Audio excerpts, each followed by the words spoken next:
Please stand up if you're able to for the national anthem of Malaysia. لطفاً از جای خود برخیزید سرود ملی مالزی را صدا بدید.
And now the national anthem of Oman, across the Oman Sabagada.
ассалому алайкум дӯстони азиз, мухлисон ва ҳаводорони футбол.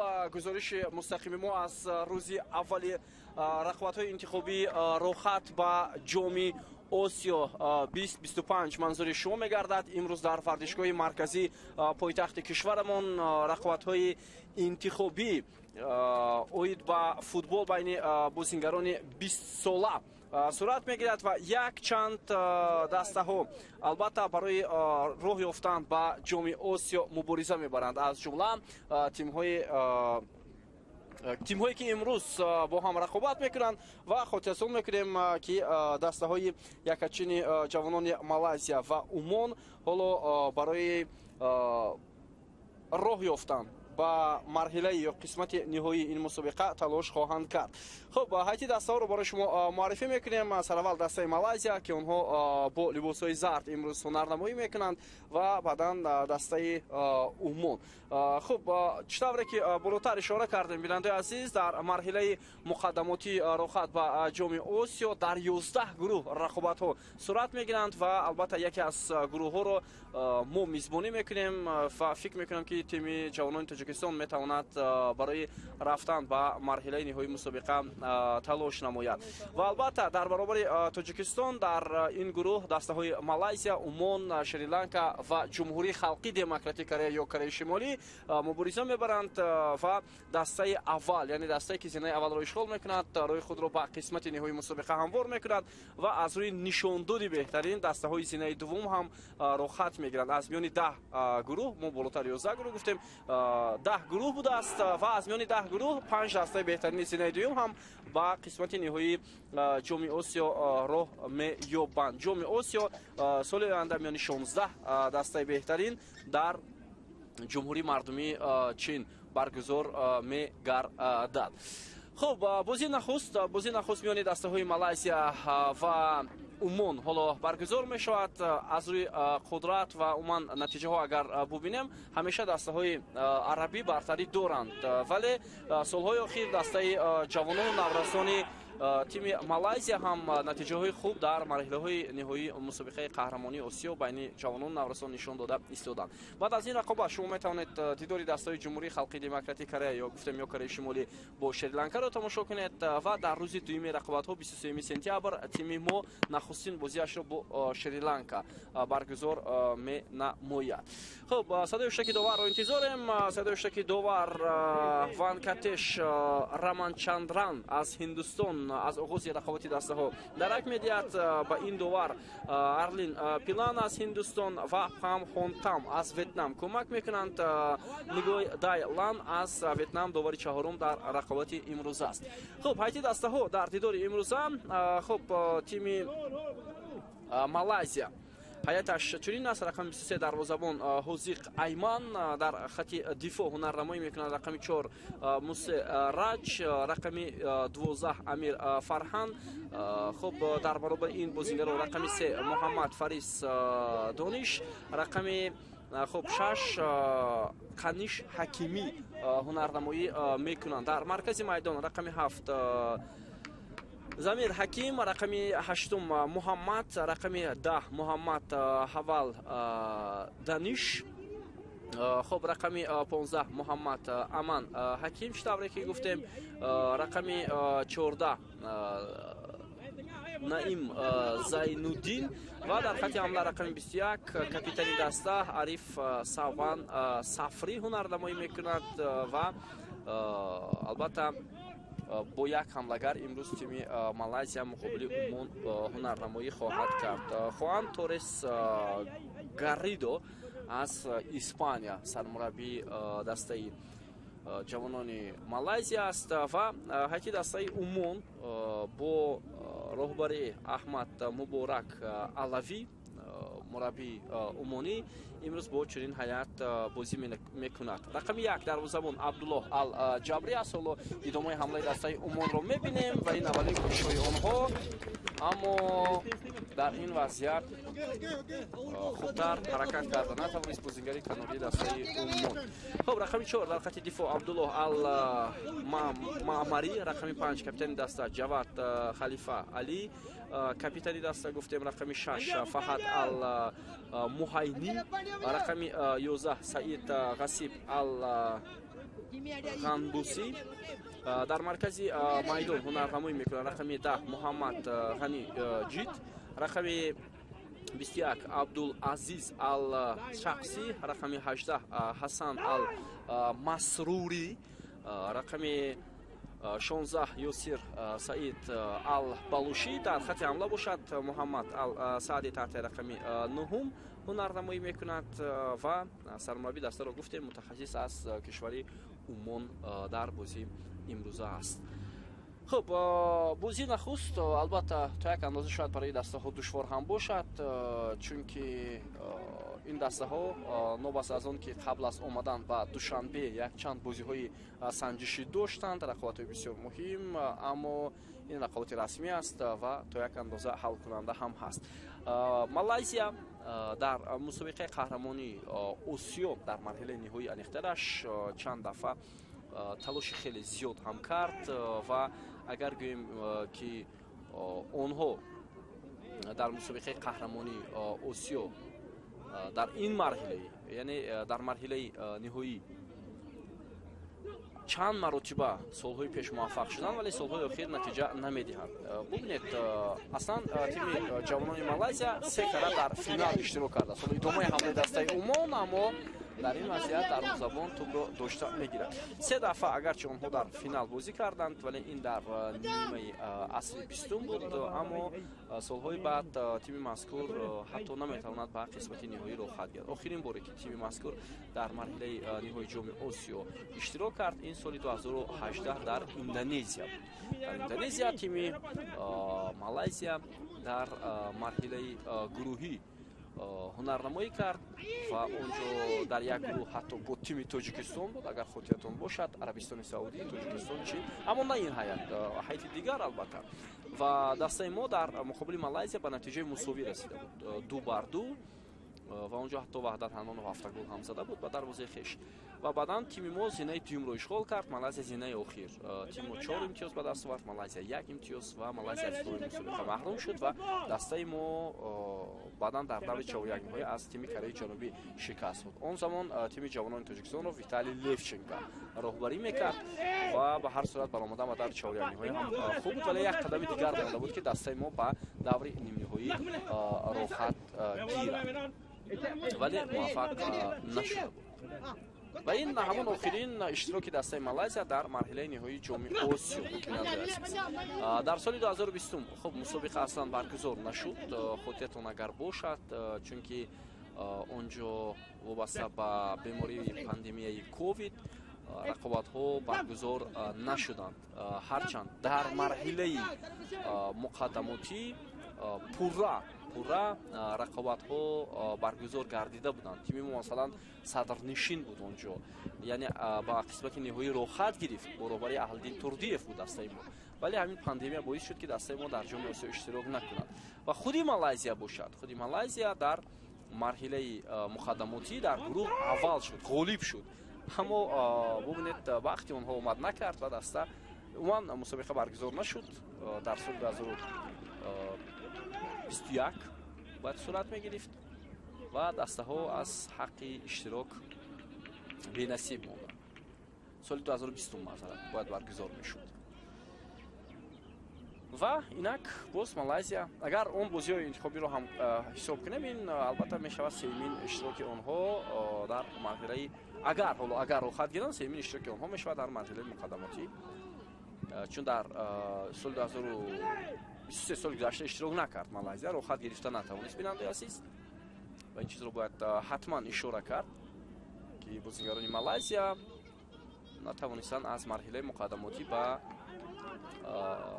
қисмати ниҳоӣ роҳ ёбанд. Соли гузашта вақте мусобиқа дар Узбекистон баргузор мешуд, рохат гирифта натавонистанд, зеро дар марҳилаи интихобӣ вақте бозиҳо дар Муғлистон, агар хато накунам, сурат гирифт, Малайзия дар гурӯҳ зинаи сеюмро ишғол кард. Ҳарчанд бо Муғлистон баробар буд, на Муғлистон, на Малайзия, онҷо Шри-Ланка ҳам буд, аз иномаи мусобиқа бенасиб монда. Ва танҳо Кореяи Ҷанубӣ аз гурӯҳ ба қисмати ниҳоии мусобиқа рохат гирифт. Ва тими Тоҷикистон дар гурӯҳ, он ҳам дар худи Душанбе баргузор шуда буд, ба ҷоми Осиё 2023 рохат гирифт ва дастаи мо дар марҳилаи ниҳоӣ хуб дурахшида натавонист.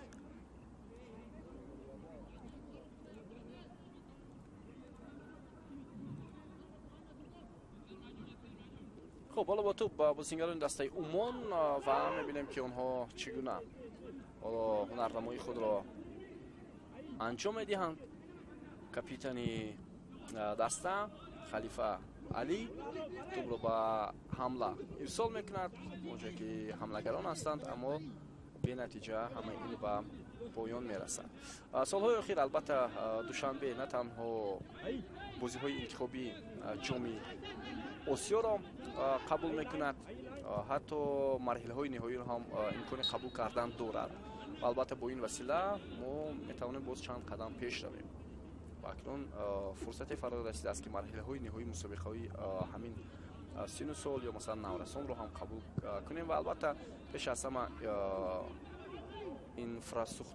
инфраструктураи варзишӣ нақши асосӣ мебошад ки ҳоло дар Душанбе, дар дигар манотиқи кишварамон ин чиз ҳалли худро ёфта истодааст. майдонҳои замонавӣ, майдонҳои тамринӣ бояд бештар бунёд карда шаванд ва мо тавонем ки албатта дар баробари дастаҳои қудратманди футболи Осиё ё минтақа мусобиқаҳои сатҳи баланди осиёро мизбонӣ кунем. Албатта як хато аз ҷониби бозингарони Умон ва беҳтарин шонс буд барои тими Малайзия ва беҳтарин шонсро ҳоло истифода бурда наметавонад. Бозингари рақами 6 дастаи Малайзия Аниш Ҳакимӣ. ва албатта ба ин васила мешавад кишварро муаррифӣ кард, мешавад сатҳи футболи кишварро боло бурд. На танҳо сатҳи футболи кишвар, таваҷҷӯҳро ба ин намуди варзиш боз бештар кард ва боз албатта боз таваҷҷӯҳи кишварҳои дигар ҳам ба Тоҷикистон бештар мешавад. Омадани сайёҳони хориҷӣ ҳам ба кишвар ба маротиб меафзояд. ва албатта ҳоло фикр мекунам қадам ба қадам мо ба ин мақсад ва ба ин пайроҳа наздик шуда истодаем. ин бори аввал нест, бинандаҳои азиз, ки Тоҷикистон махсусан душанбе бозиҳои интихобии ҷоми Осиёро байни бозингарони хоҳ 17 сола бошад, хоҳ 20 сола қабул менамояд. ин бори аввал нест. яъне таҷриба ҳоло андохта истоданд масъулин ва дар оянда боз ин метавонад натиҷаҳои хуб ҳам диҳад. идомаи ҳамла бо иштироки бозингарони тими Умон. ҳоло умониҳо мехоҳанд бештар ҳамлаҳои худро анҷом диҳанд. аз рӯи бозӣ мебинем ки бозиашон нисбат ба Малайзия фарқкунанда ҳам ҳаст. дар маркази майдон бисёр тӯбрабои хуби Ёсир Саид.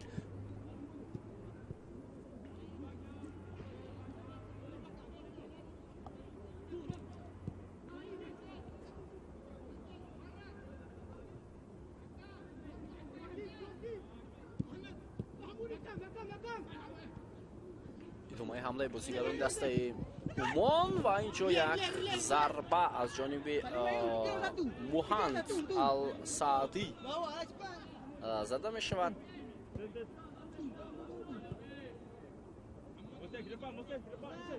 аммо зарбааш чандон зарбаи хуб ҳам набуд. тамошобин азиз, ва чӣ тавре ки гуфтем 23 сентябр бозиҳои интихобӣ идома мекунад. дар даври дуввум Кореяи Шимолӣ бо Малайзия бозӣ мекунад. дар ҳамин майдон бозии аввал дар ҳамин вақту соат баргузор мешавад. баъдан тими мо нахустин бозии худро муқобили Шри-Ланка баргузор мекунад ва баъдан дар даври сеюм Умон бо Шри-Ланка бозӣ мекунад. тими мо бо Корея. дар даври чорум Умон бо Корея, Малайзия бо тими мо ва дар даври охир 29 сентябр Шри-Ланка бо Малайзия ва Тоҷикистон бо Умон вориди рақобат мешавад. Умон воқеан ҳам дар баробари тими мо метавонад даъвогари асосӣ бошад барои рафтан ба қисмати ниҳоии ҷоми Осиё. марҳилаи ниҳоии ҷоми Осиё чӣ тавре ки гуфтем соли оянда баргузор мешавад дар ҷумҳурии мардумии Чин.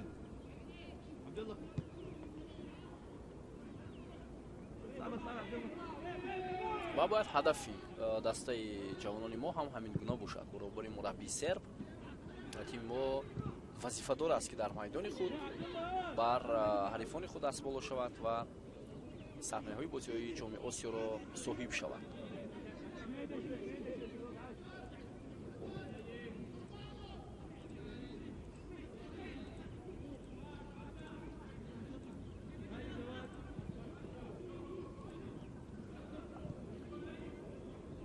бо ту бозингарони тими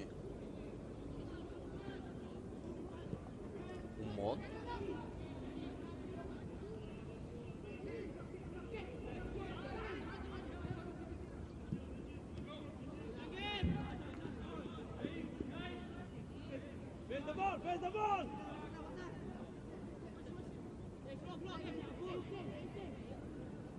умониҳо бештар ҳоло тӯбро зери назорати худ гирифта истоданд ва дар мавриди дастаи Умон ҳарф назадем. бинандаи азиз, дастаи бисёр пуртаҷриба аст ва гуфтем ки метавонад дар баробари Тоҷикистон ҳоло барои рохат мубориза барад. ҳарчанд дастаҳои дигар ҳам имкони рохат гирифтанро доранд. ҳоло идомаи ҳамлаи дастаи Умон аз канори майдон ва вазъияти бисёр хафнок ҳам ҳаст дар назди дарвозаи Малайзия, вале ба ту ҳоло Муҳанд Ал-Саадӣ расида наметавонад. хуб, Умон дар ҷоми Осиё танҳо 3 дафъа иштирок кардааст. 3 дафъа. бори аввал соли 2000 аз гурӯҳ мебаромад, бори дуввум соли 2014 онҷом аз гурӯҳ мебаромад ва бори охир соли гузашта соли гузашта Умон дар марҳилаи гурӯҳӣ иштирок кард, дар баробари 16 дастаи беҳтарини Осиё буд. Вале тими мазкур аз гурӯҳ набаромад. Боз ҳам бо Тоҷикистон буд онҷо. Кореяи Ҷанубӣ, Урдун, Тоҷикистон ва Умон. Тоҷикистон ҳам аз гурӯҳ набаромад ва Умон ҳам. Бозии мо бо дастаи Умон дар даври дуввум сурат гирифт. Тими мо ғалаба кард бо ҳисоби 1-0, аммо албатта ин ҳайат набуд, ҳайати дигар буд. Ва баъдан дар даври охир бо Корея мусовӣ кардем ва аз гурӯҳ баромада натавонистем. Як мусовӣ, як ғалаба ва бохт дар даври аввал аз Урдун буд ва тими мо бо Урдун имтиёзи якҷоя гирифт, вале аз гурӯҳ набаромад.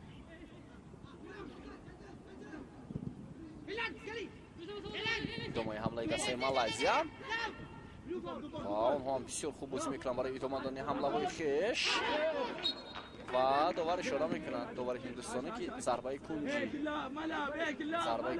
ба фоидаи бозигарони дастаи Малайзия. Ин аввалин зарбаи кунҷӣ аст барои онҳо.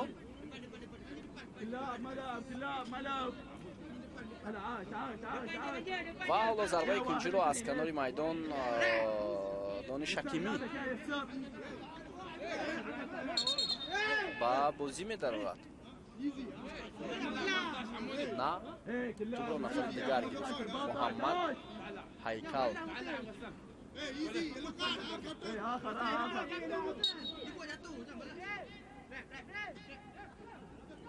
бетаваҷҷӯҳ мекунем. партоб ба ҷаримагоҳи дастаи Умон эътироз мекунанд бозингарони Малайзия ки тӯб ба дасти бозингари тими Умон расидааст. аммо ба назарам ин тавр набуд.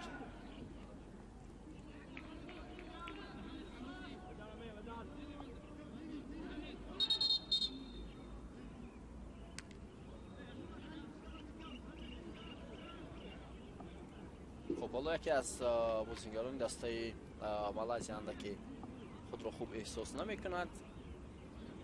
این نفر امیر فرهان دفاعگر تیم مالایزیا است.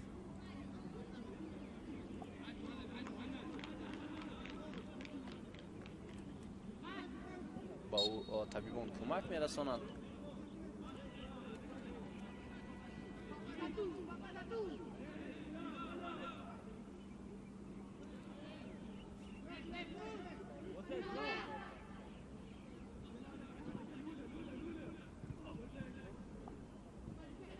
идомаи ҳамлаи бозингарони тими Малайзия як бозигузори онҳо анҷом медиҳанд ва аз хатти дифоъ баромада натавонистанд бозингарони Умон. идомаи ҳамлаи тими Малайзия вазъияти хавфноки голзанӣ ва ту ба паҳлӯи дарвоза мерасад. беҳтарин шонс буд. зарба чуноне сахт иҷро гардид ки ҳатто овози зарба ҳам ба гӯш мерасад. аз масофаи хеле ҳам наздик паҳлӯи дарвоза кӯмак кард ба тими Умон. бубинед чӣ гуна ҳамлаи хеле хуб аз сӯи бозингарони Малайзия анҷом мешавад. Муҳаммад Ҳайкал ин зарбаро иҷро мекунад. хеле имконияти хуб. аввалин фурсате ки бозингарони Малайзия метавонистанд дарвозаи ҳарифро рахт накунанд, вале муваффақ шуда натавонистанд.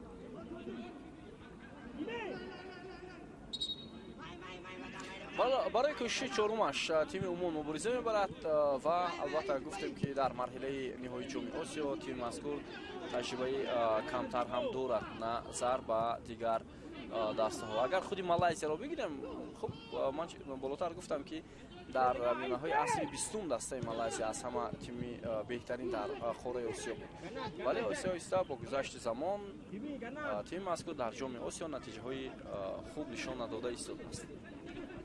идомаи ҳамлаи бозингарони тими Умон вале боз ҳам бенатиҷа ва охирин натиҷаи хубаш ҳамин соли 2004 буд, вақте худи Малайзия мизбонии ҷоми Осиёро қабул кард. рақобати бениҳоят хуби капитани дастаи Малайзия Ҷавад Алифа ва тӯбрабои хуби Ёсир Саид.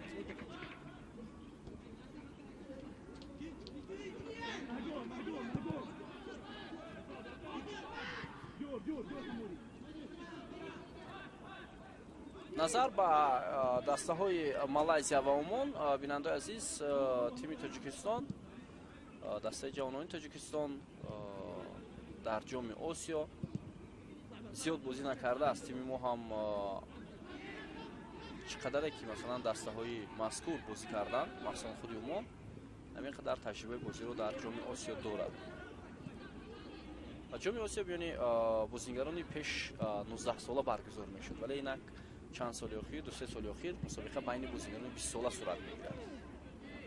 аслан ин ҷоми Осиё байни футболбозони 19 сола ҳамеша сурат мегирифт, ҳатто байни бозингарони 16 сола идомаи ҳамлаи Умон, вале дар ин синни сол мусобиқа барҳам дода шуд ва ҷоми Осиё байни бозингарони 17 ва 20 сола акнун сурат мегирад. One part, eh, one part. Eh, one part. Malam dah training. Empat. Eh, bawah. Dia sekali dia. ҳоло зарбаи ҷаймавӣ ба нафи бозингарони Умон. вақте бозингари Умон Муҳаммад Ал-Саадиро аз поя афтониданд ва довар зарбаи ҷаймавӣ таъин кард. дар назди то'пболо ҳам Абдулазиз Ал-Шамсӣ, вале зарбаро иҷро мекунад бозингари рақами 11 Саид Асиб Ал-Ғандусӣ, аммо зарбаи ӯ болотар аз дарвоза аз майдон берун мешавад. хуб, солҳои охир тими ҷавонони Тоҷикистон ки ҳарифи Умон ва Малайзия ҳастанд 5 маротиба дар қисмати ниҳоии ҷоми Осиё иштирок карданд. хуб, худи Умон чӣ тавре гуфтем 3 маротиба. дастаи Кореяи Шимолӣ тиме ҳаст ки баъд аз солҳои 80 даста 2 дафъа дар финал бозӣ кардааст.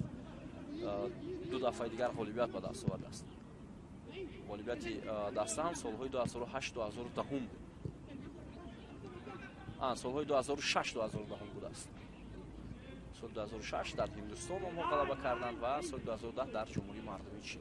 ба ҳар сурат албатта аз он ҳаят ҳоло ҳеҷ бозингаре дар ин ҳаят нест, вале гап сари он ки таҷрибаҳо нишон медиҳанд ки дар ин синни сол ин ҳарифони тими мо чӣ гуна ба натиҷаҳо ноил шуданд.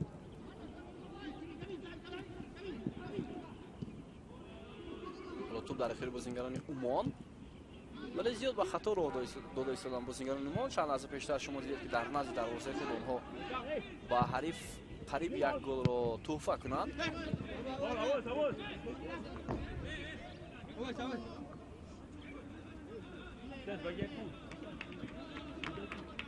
дар ин синну сол албатта рақобатпазирӣ хеле зиёд ҳам ҳаст миёни дастаҳо дар ҳозаи интихобӣ махсусан, вале боз ҳастанд дастаҳое ки афзалияти бештар доранд ва ҳамеша метавонанд натиҷаҳои хуб нишон диҳанд дар ҷоми Осиё.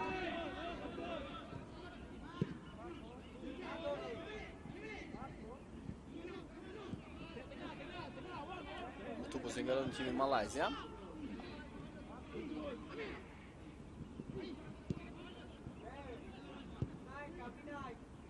пасои дурудароз ва бисёр як паси хуб ҳам буд ба канор. Амир Фарҳан ирсоли ту ва рост ба дасти дарвозабони дастаи Умон Абдуллоҳ Алҷабрӣ меравад.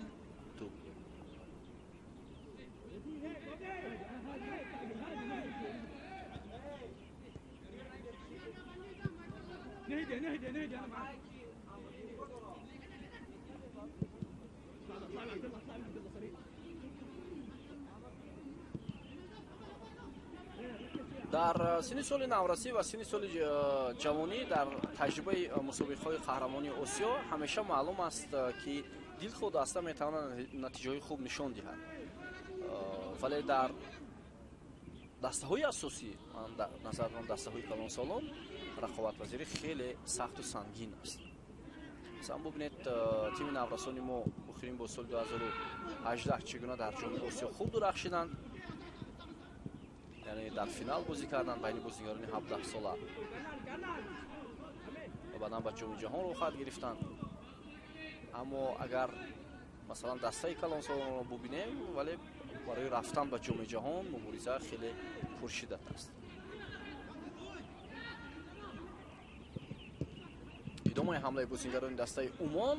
ҳоло назар ба тарҳи ҷойгиршавии бозингарони Малайзия, умониҳо андаке фишорро зиёдтар карда истоданд. ҳарчанд онҳо ҳам бештар бо як ҳамлагар бозӣ мекунанд, вале бозингарони канорӣ ба ҳамлагар кӯмак карда истоданд то фишорро эҳсос кунанд дифоъгарони тими Малайзия.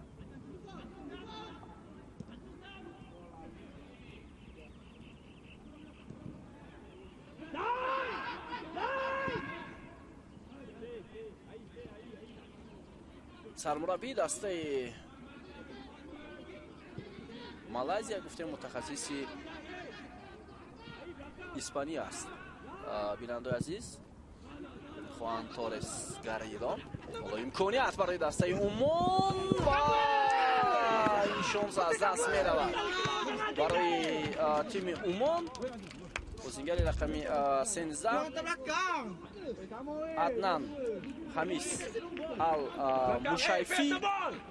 бубинед ҳоло хеле хуб ҳаракат кард, бо дарвозабон 1-1 баромад, аммо як ҳаракати пӯғиши бозингари хати дифои дастаи Малайзия ин ҳамларо бард буд.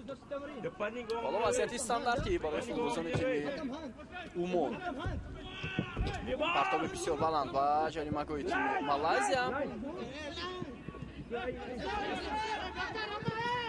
як ирсоли хуби дигар Ёсир Саид буд ва дарвозабони Малайзия тӯбро дошта гирифта натавонист ва довар ишора мекунад ки аз назди дарвоза акнун бозингарони тими Малайзия тӯбро ба бозӣ медаронанд. хуб, дар мавриди сармураббии тими ҷавонони Малайзия, тамошобини азиз, гуфтем ки ин мутахассис аз Испания аст ва 44 сол дорад.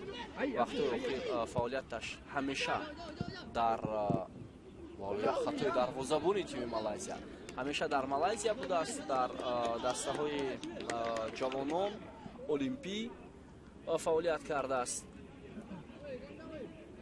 ва ҳатто соли 2016 ба ҳайси скаути наврасон дар академияи Барселона фаъолият кардааст. скаут он нафареро мегӯянд ки бештар барои ҷалб кардани истеъдодҳо, дидани онҳо дар миқёси ҷаҳон кор ва фаъолият мекунад. оне ки барои мураббиён истеъдодҳоро пешниҳод менамояд барои ҷалб шудан ба дастаҳо ё ба академия. ҳамин гуна як фаъолият доштааст мураббии феълии дастаи Малайзия. баъдан дар академияи бошгоҳи футболи Гранада, як дастаи дигари испанӣ, фаъолият кардааст ба ҳайси сармураббӣ. баъд аз он дар худи Гранада ба ҳайси скаут фаъолият намуда, пас он ба Малайзия меояд. ҳоло мебинем ки қодир аст барои баровардани дастаи Малайзия ба қисмати ниҳоии ҷоми Осиё ё на.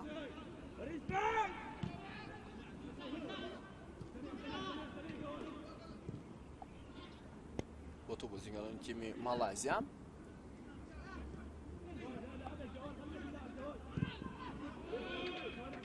фурсат дода намешавад ба Муҳаммад Ҳайкал Қаниш.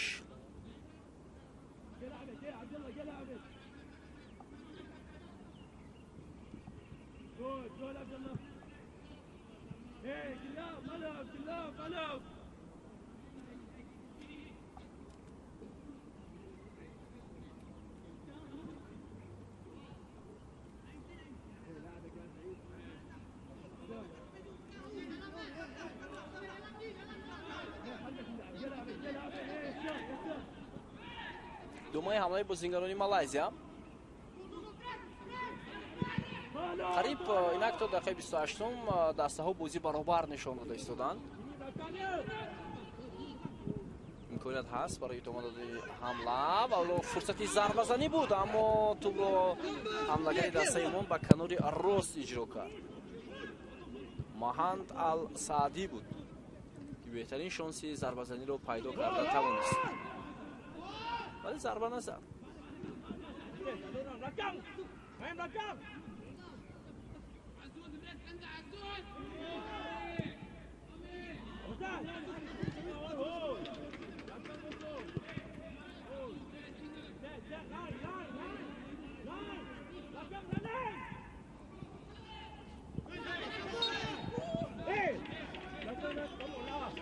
худи дастаи умур ҳам бинандаи азиз қабл аз ин бо сармураббии испании Давид Гордо фаъолият мекардааст, вале баъдан Аҳмад бин Муборак Ал-Алавӣ ба симати сармураббии дастаи ҷавонон пазируфта шуд.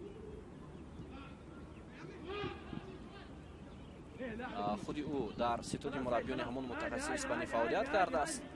ёрдамчии ӯ аз моҳи январи соли 2020 ва баъдан соли 2023 соли гузашта ба ҳайси сармураббӣ пазируфта шуд.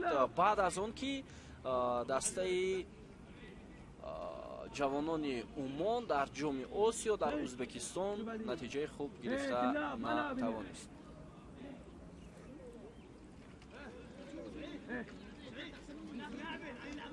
сармураббии феълии дастаи Умон Муборак Ал-Алавӣ қаблан дар ҳайати дастаи Ал-Шарқияи давлати Умон фаъолият кардааст, махсусан дар дастаи кӯдакону наврасон таҷрибаи бисёр хуб ҳам доштааст бо дастаҳои наврасони 15, 17 сола ва ҷавонони 16 сола. идомаи ҳамлаи дастаи Малайзия ва фурсати бисёр хуб туп ворди дарвоза мешавад аз як вазъияти стандартӣ. ҳоло дифоъгари дастаи Малайзия Мусис Раҷ муваффақ шуд ва тупро ба дарвозаи дастаи Умон равон кард. биёед таваҷҷӯҳ мекунем ки чӣ гуна дифоъгарони дастаи Умон ҳоло иҷоза доданд ба ин бозингари тими Малайзия ки тупро ба даруни дарвоза равон кунад. камфаъолии онҳо дар ҷаримагоҳ хеле зиёд эҳсос карда шуд. ҳисоб кушода мешавад. бинандаи азиз, биёед акнун лаҳзаи такрорро мебинем. партоби бениҳоят хуби Муҳаммад Ҳайкал ва дарвозабон ҳам ба назарам метавонист барои рафт кардани ин ҳолат талош кунад. бубинед ӯ метавонист ба ҳаво парад ва бо даст ин вазъиятро бартараф кунад. шояд дифоъгарон ба умеди дарвозабон шуданд, чунки партоб хеле баланд ҳам буд, вале дарвозабон дар ҷои худ истод. хатои ӯ ҳам баръало эҳсос мешавад ва аз ин чиз бозингарони тими Малайзия истифода карданд. ҳисобро 1-0 намуданд. пешсаф мешаванд шогирдони мураббии испанӣ.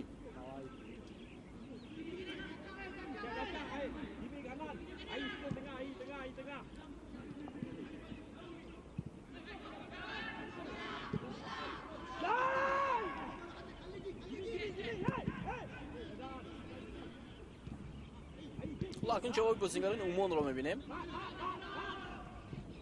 ҳатман онҳо ангузаи баланд мегиранд барои анҷом додани ҳамлаҳо, фишор овардан ба футболбозони Малайзия, чунки агар дар зудтарин фурсат ҷавоб гуфта натавонанд хеле душвор мешавад. ҳоло бештар бозингарони тими Малайзия бо пасҳои кӯтоҳ бозӣ карда истоданд ки ин аслан хоси футболи Испания аст. мураббии испанӣ ҳам ман фикр мекунам ҳамин услуби бозиро ҳоло дар тими Малайзия ҷорӣ кардааст. як партоби диагонал ба канори рости майдон ва зуд туп интиқол карда мешавад ба хати ҳамла. хеле хуб тупро нигоҳ медоранд дар ихтиёри худ бозингарони Малайзия. партоб ба марказ, аммо хато буд. аксул ҳамлаи тими Умон.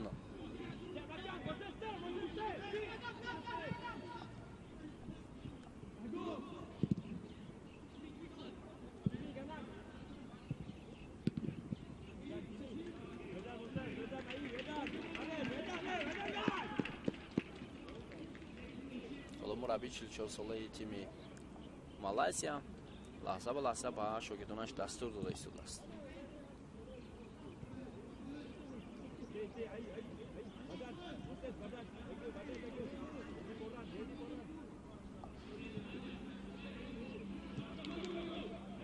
бо ту бозингарони Умон Саид Ғасиб, пас ба капитани даста Халифа Алазӣ,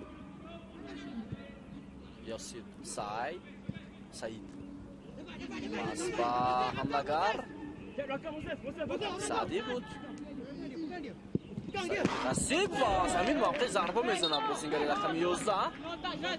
туп фикр мекунам ба паҳлӯи дарвоза ҳам расид. шояд бо расиш ба дарвозабон буд. ҳоло зарбаи кунҷӣ. бе таваҷҷӯҳ мекунем. Depan, depan. Faris. як ҳаракат. Naim. Дарвозабон инҷо бисёр хуб ҳунарнамоӣ кардааст. хуб, зарбаи кунҷӣ бо иштироки бозингарони тими Умон партоб хелан баланд ва инҷо дарвозабон ҳаракат кард ва тӯбро дошта гирифт.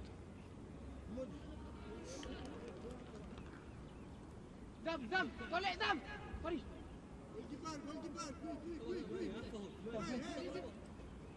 Hey, Mengi, sabar, proses. Proses, aku ada.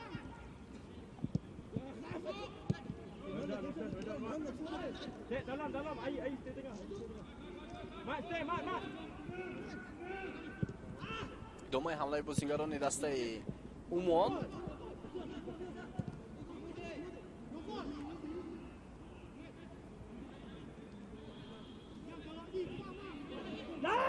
як хатои дигар аз ҷониби бозингари рақами 10 Муҳаммад Ғаним сурат мегирад. бадовар инҷо зарбаи ҷаримавӣ намедиҳад.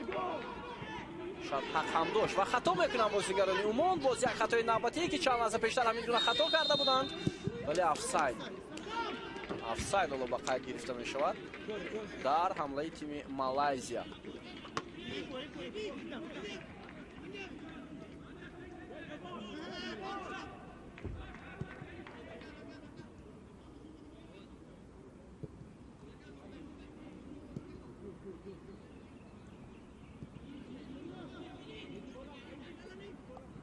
вале инҷо офсайд буд. вақте бозингар зуд аз дифоъгарони тими Умон гузашт ва баъдан боз мавқеи худро ба дигар тараф бурд.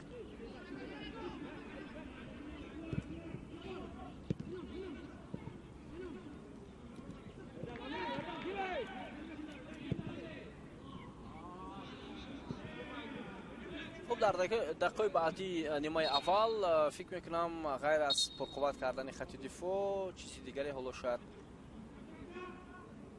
ба дастаи Малайзия кӯмак намекунад. ҳоло як бозингари дастаи Умон дар маркази майдон осеб гирифтааст.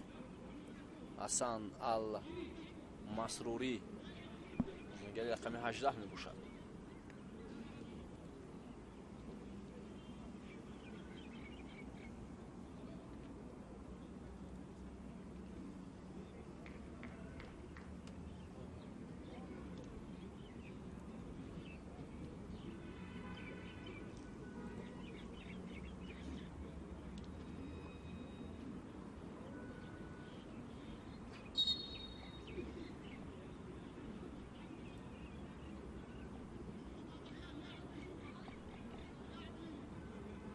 ҳоло ба дастаҳо иҷоза дода мешавад ки ҳамон ҳолат ё худ як дақиқа ки довар ҷудо кард барои обнӯшӣ ё кулинг брейк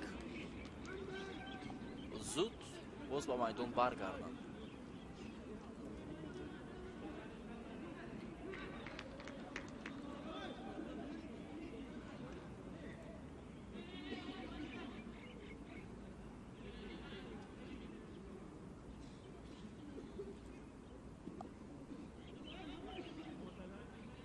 то поёни нимаи аввали рақобат вақт кам боқӣ мондааст, махсус барои дастаи Умон.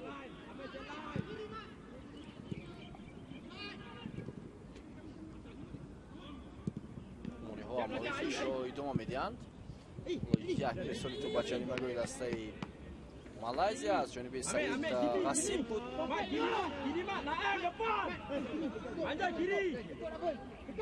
ветнам онҷо мизбонӣ мекунад дар гурӯҳи B Тайпей Чин, дар гурӯҳи S Кувайт, дар гурӯҳи D Арабистони Саудӣ, дар гурӯҳи E Тоҷикистон, дар гурӯҳи F Индонезия, дар гурӯҳи G Лаос, дар гурӯҳи H Таиланд, дар гурӯҳи I Қирғизистон ва дар гурӯҳи J Қатар. бозии интихоби рохат ба ҷоми Осиё байни бозигарони ҷавони 20 соларо мизбонӣ менамоянд, яъне 10 гурӯҳ.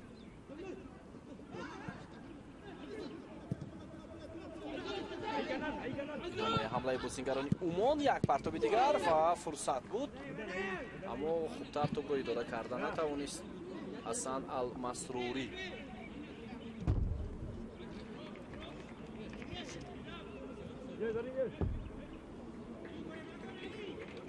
tak.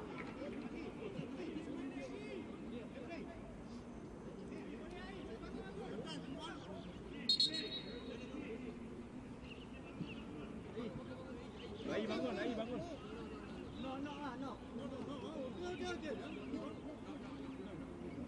дар баъзе гурӯҳҳо аллакай бозиҳо шурӯъ шуданд. Дар гурӯҳи А тимҳои Гуам ва Бутан бозии худро баргузор карданд дар Ветнам, ки бо натиҷаи 1-1 ба анҷом расид. Дар гурӯҳи Б Непал бо Камбоҷа рақобат кард ва Камбоҷа бо ҳисоби калони 4-1 пирӯз шуд.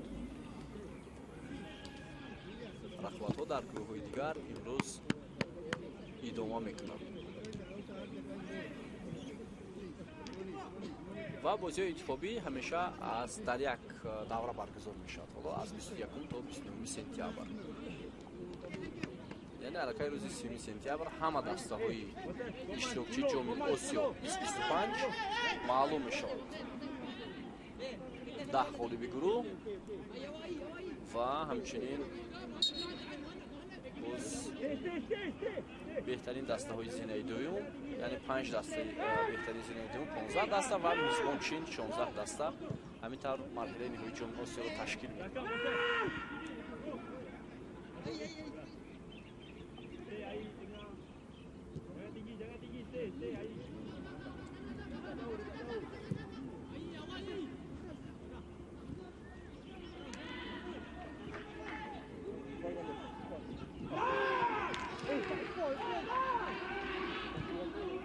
хато буд набуд ки довар ишора накард ба ин ҳолате ки бо бозингари дастаи Малайзия иттифоқ афтод. Халифа Ал-Азим, Асан Ал-Масруи, Саид Ғасиб бо кӯмак мекунад ҳамлагар бозингари рақами 9 Муҳан Ал-Саади. Саид Ал-Ғасиб идомаи ҳамлаи дастаи Умон бартовиё ба ҷаримагоҳ, вале бозингарони Малайзия тӯбро берун карданд. мавҷи дигари ҳамлаи дастаи Умон идома мекунад ва зарбаи Ёсар Саид Ал-Балушӣ болотар аз дарвоза аз майдон берун мешавад.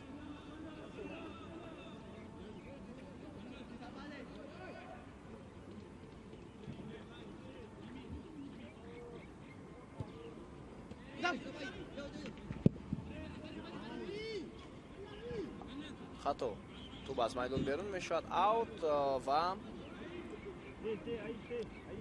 камтар аз 3 дақиқаи дигар то поёни нимои аввали бозӣ боқӣ мемонад.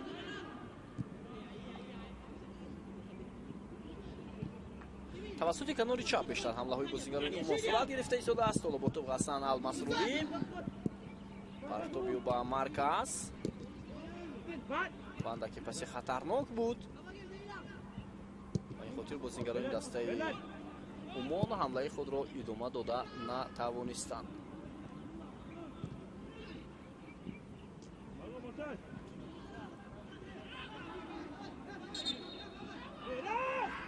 инҷо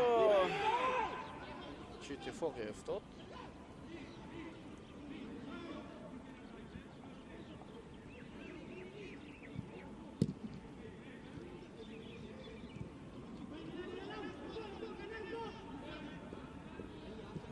Ясир Саид Ал-Балушӣ, Халифа Ал-Азӣ ва оло идомаи ҳамлаи дастаи Умон бисёр бо як маҳорати баланд, бо назму низом дар хати ҳимоя футболбозони тими Малайзия ҳунарнамоӣ карда истоданд. назму низом ба истлоҳ ҳамон дисциплинае ки худи мураббиён мегӯянд, ҳамон гуна. ба ҳар сурат то ҳамин лаҳза бозигарони Малайзия дар хати ҳимоя ин чизро хеле хуб нигоҳ метунанд, яъне баланси бозиро дар хати дифоъ хуб нигоҳ дошта истоданд. назар ба Умон беҳтар, чунки бозингарони Умон дар чанд маврид ба хато роҳ доданд дар назди ҷаримагоҳи худ ва қариб буд ба гол оварда расонад.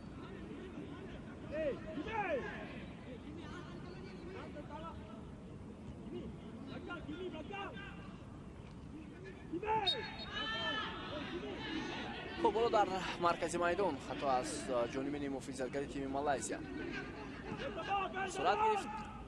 ثانیه های با شمار تا فرجام نیمه اولی بازی باقی میماند. ادامه حمله بازیگران دسته عمان.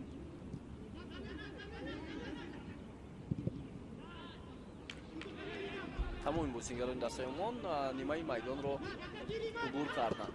Яъне онҳо таваҷҷӯҳ доранд ба ҳамла.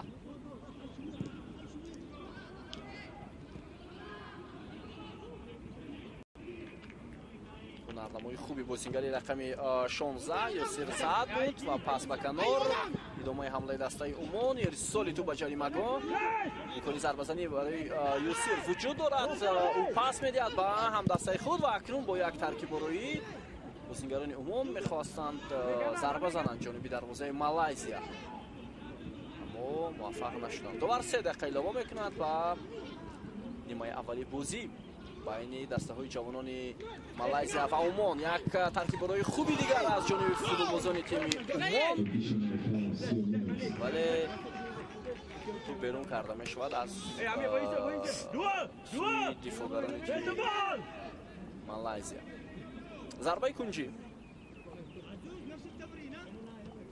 зарбаи кунҷӣ ба нафи бозингарони дастаи Умон. Парто ба ҷаримагоҳ.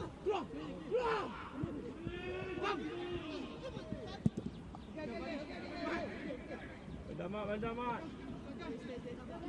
Stay, proses stay. Tengok kan.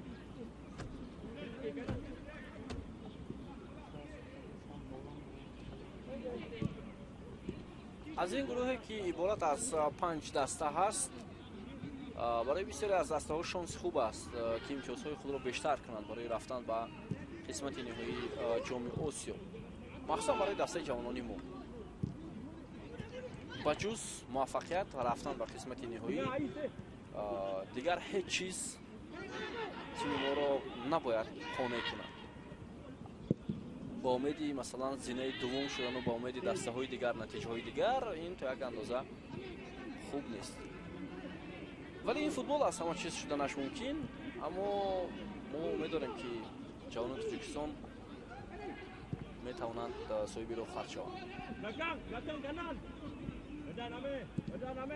пас ба марказ.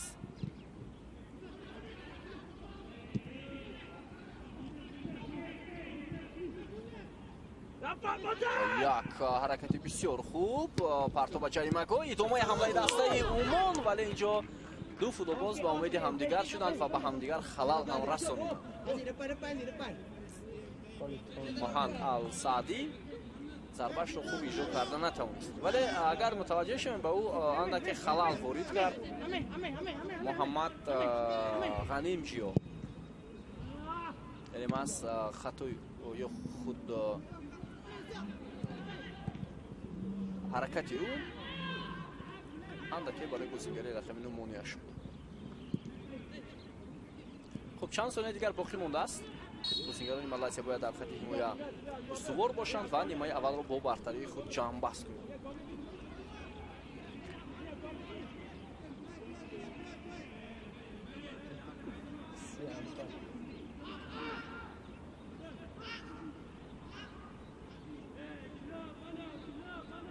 خب حالا 3 دقیقه علاوه کرده داور هندوستانی هم پایان یافت. بیننده عزیز و شاید بعد از اجرای ضربه دروازه‌بان صدا شده که او هم بلند گردد. بله همینطور هم می شود و نیمه اولی رقابت جمع بحث می شود با حساب 1-0 با فایده بازیگران دسته مالایزیا و مؤلف گل دیفوگر موزس رد شد. ما رو ترک نکنید و بعد از چند لحظه برمیگردیم به نیمه دومی بازی.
Orang kau. Pegang dia. Pegang dia.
дӯстони азиз, гузориши худро идома медиҳем аз варзишгоҳи марказии пойтахти кишварамон аз рақобатҳои интихобии ҷоми осиё 2025 байни бозингарони 20 сола ва рақобат байни дастаҳои Малайзия Умон ҳоло дар нимаи дуввум шурӯъ шуд. Бинандаи азиз, ва мебинем ки ҳоло ҳисоб ҳамоне ки буд 1-0 ҳамон тавр боқӣ мондааст ва хотиррасон мекунем ки ягона туп дар нимаи аввал зада шуд аз ҷониби дифогари дастаи Малайзия. ҳисоб 1-0 аст, бинандаи азиз, ва ҳоло қисми дуввум шурӯъ гардид. зарбаи кунҷӣ ба фоидаи бозингарони тими Умон аст. Парту ба ҷаримагоҳ ва бисёр вазъияти хавфнок. Ва дидед шумо ки чӣ гуна дар ин вазъият фурсат буд барои умониҳо.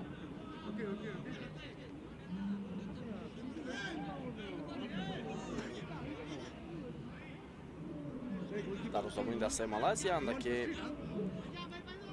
ҷароҳат гирифтааст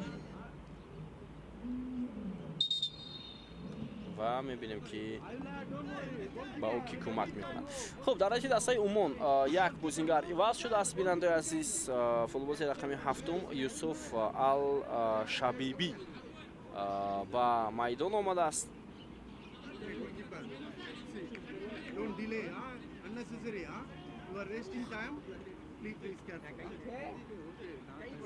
ҳоло ҳолати дарвозабони дастаи Малайзия чандон хуб нест.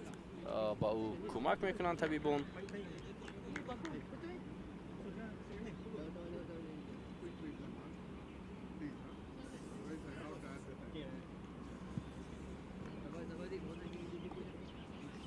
ва шояд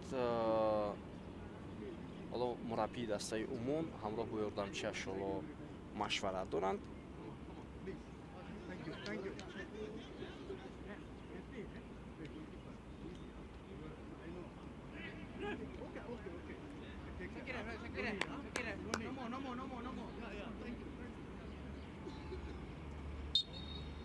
хуб, ҳолати дарвозабон хуб аст. бинандаи азиз,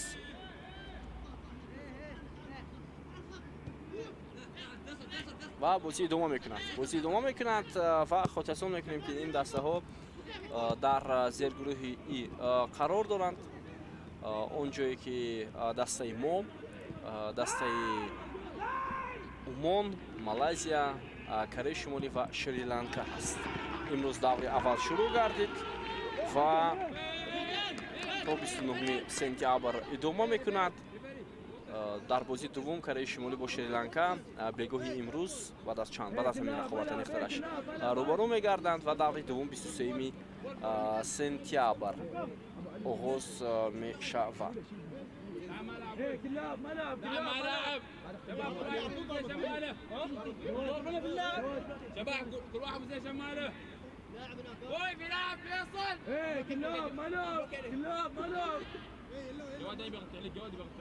خب بیاید می‌بینیم تماشاگران عزیز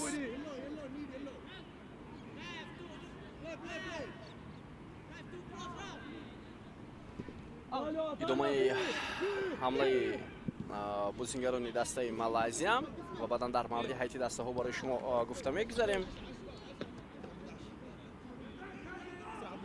خب اکنون بیاید در مورد هیئت دسته ها گفته می‌گذاریم و دو تغییرات در هیئت دسته عموم با میان آمده است بعد از نیمه اولی رقابت. یک بار هیئت همین دسته رو برای شما گفته می‌گذاریم. خب هیئت دسته عموم در دیدار امروزه حالا بیاید یک حمله دیگری دسته مالایزیا رو می‌بینیم. خب هیئت دسته عموم در زبان عبدالله الجبری است، در خط حمایت عبدالله المعمری. خب کاپیتان دسته جواد خلیفه العزی، ҳамчунин ба ҷои бозингари рақами 6 дифоъгар Фаҳад Ал-Мухайли ба майдон бозингари рақами 7 Юсуф Али Ал-Шабиби ба майдон омад ва инчунин дар майдон Муҳаннад Ал-Саъди рақами 9, рақами 10 Муҳаммад Ғанин, рақами 11 Саид Қасиб, рақами 13 Аднан Хамис, рақами 16 Юсир Саид, рақами 18 Асан Ал-Масуди ва рақами 21 Абдуазиз Ал-Шақсӣ ҳунарнамоӣ мекунанд. ва инҷо ба ҷои рақами 9 ҳамон ҳамлагаре ки буд Муҳанд Ал-Саъди ба майдон рақами 20 Файсал Ал-Ҳадидӣ ворид шудааст. яъне ин тағйироти дуюм дар ҳайати дастаи Умон аст дар дидори имрӯза. бо ду тағйирот сармураббии даста бозиро шурӯъ кард. Хуб, ҳайати дастаи Малайзия тамошобини азиз, Муҳаммад Фарис Дониш, аслан дарвозабон Ҳазиқ Аҳмад аст, дар хати дифоъ Муҳаммад Фарис Дониш аст, Мозес Раҷ муаллифи голи дастаи Малайзия дар бозии имрӯза. хуб, баъдан боз бозингарони дигар, рақами 6 Дониш Ҳакимӣ, рақами 7 Замирул Ҳаким, рақами 8 Муҳаммад, рақами 10 Муҳаммад Ҳайкал Дониш, рақами 12 Амир Фарҳан, рақами 14 Наим Зайнуддин, рақами 15 Муҳаммад Амон Ҳакимӣ, рақами 21 Ариф Сафван Сафри, рақами капитани даста ва сармураббии даста Хуан Торес Гаридо, мутахассиси Испания аст.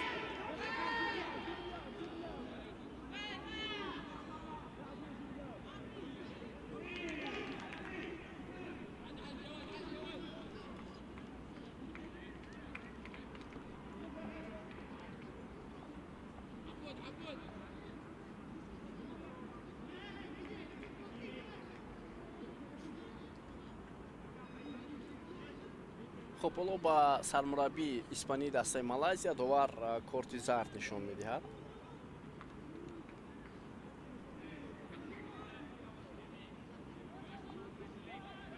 و همچنین بازیکن رقم 19 هم کارت زرد میگیرد.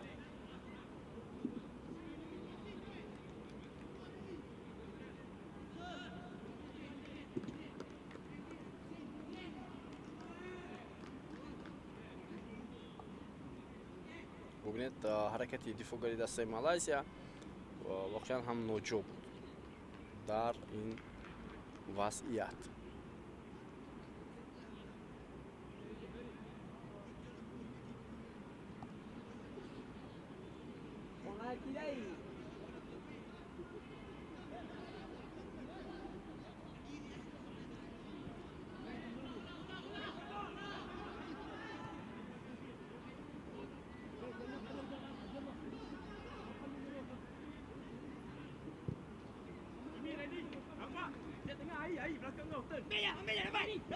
Domar hamle bozinggaroni timi Умон, вале боз ҳам бенатиҷа дар ин вазъият ҳамлаи онҳо ба поён расид.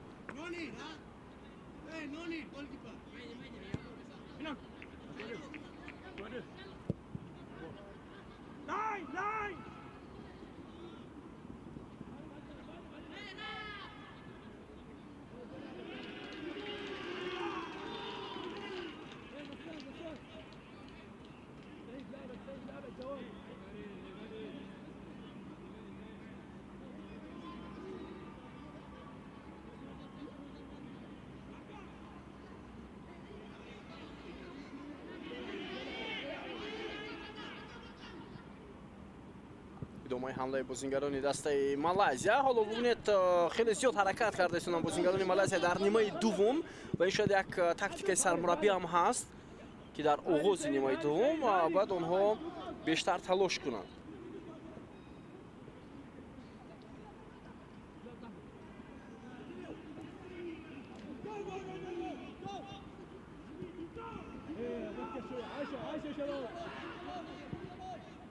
боз як ҳамлаи навбатии дигар.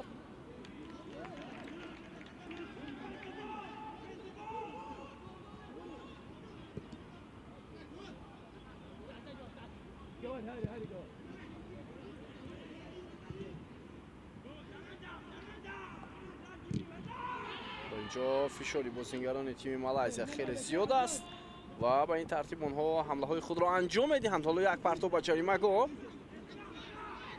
бозам бенатиҷа.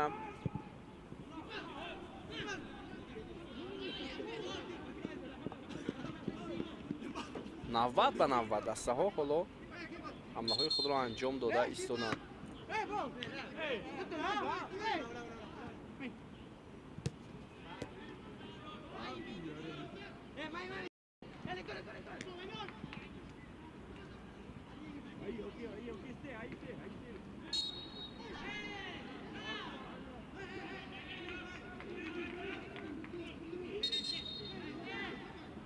довари бозиро нагуфтем бинандаи азиз, довар ҳасти Ҳиндустон аст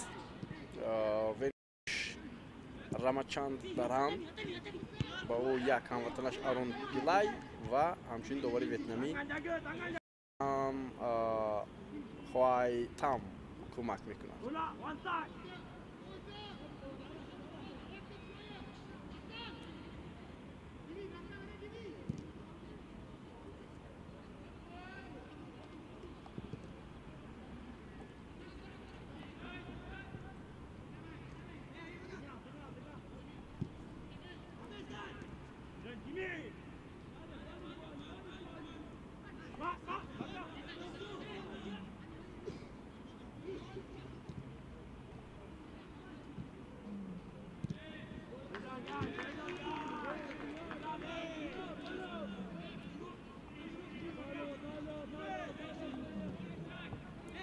агар ба умуман натиҷаҳое ки дастаи Малайзия дар бозиҳои интихобии ҷоми Осиё солҳои охир нишон додааст ва ҳатто наметавонад рохат гирад, ҳоло як фурсати хуб барои бозингарони дастаи Умон ва довар чӣ ишора мекунад? довар ишора мекунад ки аз назди дарвоза бояд тӯб ба бозӣ дароварда шавад.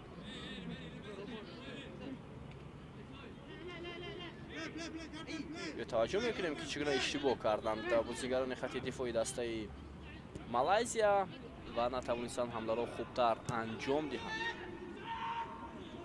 Малайзия ҳатто як бор дар ҷоми ҷаҳонии футбол байни бозингарони ҷавони 19 сола иштирок кардааст. Соли 97 вақте мусобиқа дар худи Малайзия баргузор шуд. ҷоми ҷаҳон байни бозингарони 19 сола соли 1997 Малайзия мизбонӣ кард. Он замон мусобиқа бо пирӯзии Аргентина ҷамъбаст шуд. ҳоло идомаи ҳамлаи дастаи Умон ва беҳтарин фурсат буд барои бозингарони Умон, аммо бенатиҷа.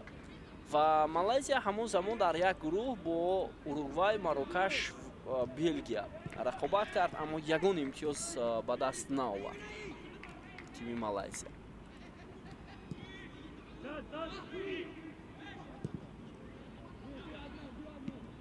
он замон беҳтарин бозингарон дар ҳайати тимҳо дар Малайзия дар ҷоми ҷаҳон байни бозингарони 20 сола иштирок карда буданд.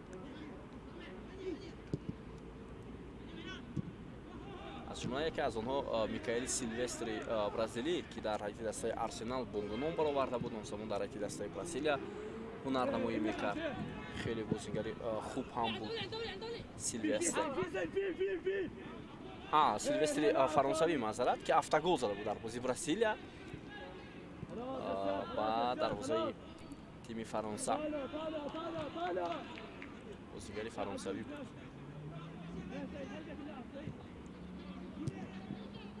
ва чанд бозигари хуб ҳам онҷо дар ҷоми ҷаҳон хуб бозӣ карда буданд. миёни бозингарони ҷавон аз ҷумла Давид Резеге, Тери Анри дар ҳамон Малайзия дар ҳайати тими мунтахаби Фаронса хеле хуб ҳунарнамоӣ карда буданд.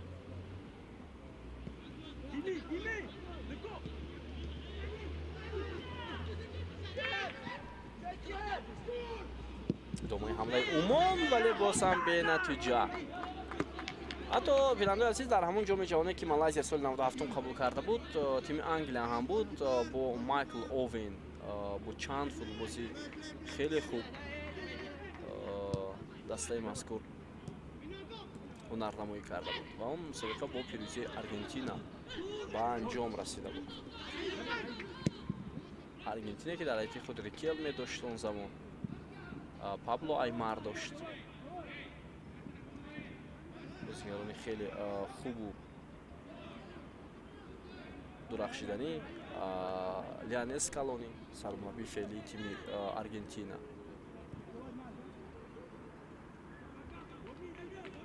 Камбиасо собиқи бозингари дастаи Интер. дар Малайзия онҳо дар ҷоми ҷаҳон иштирок карданд ва худи Малайзия ҳам гуфтем аз гурӯҳ ба даври дигар рохат гирифта натавонист. Ин бори аввалу охир буд ки Малайзия дар ҷоми ҷаҳон байни бозингарони ҷавон иштирок карда буд. ҳоло хато аз сӯи бозингари Малайзия ва корти зард нишон дода мешавад дар дақиқаи 62-юми рақобат ва ба бозингари рақами 10 дастаи Умон Муҳаммад Ғаним ҳам корти зард нишон дода мешавад. аз дастаи Малайзия корти зардро Даниш Ҳакимӣ гирифт.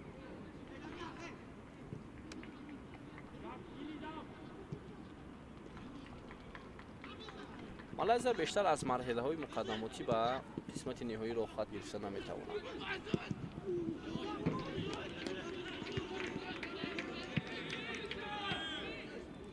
аз соли 2008 то 2016 Малайзия умуман дар марҳилаи ниҳоии ҷоми Осиё иштирок накард. Сабабаш он буд ки тими мазкур аз марҳилаи муқаддамотӣ роҳ ёфта натавонист.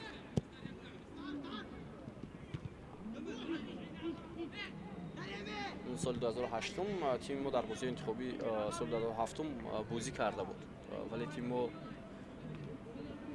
баромад ба ҷоми Осиёи соли 2008 вақте дар тими ҷавонони мо бозингарони беҳтарин Комил Саидов, хоб Даврон Тухтасунов ҳунарнамоӣ мекарданд. боз бозингарони дигар Нуриддин Давронов, Фарҳод Тоҳиров, Фарҳод Восиев, Самат Шоҳзуҳуров.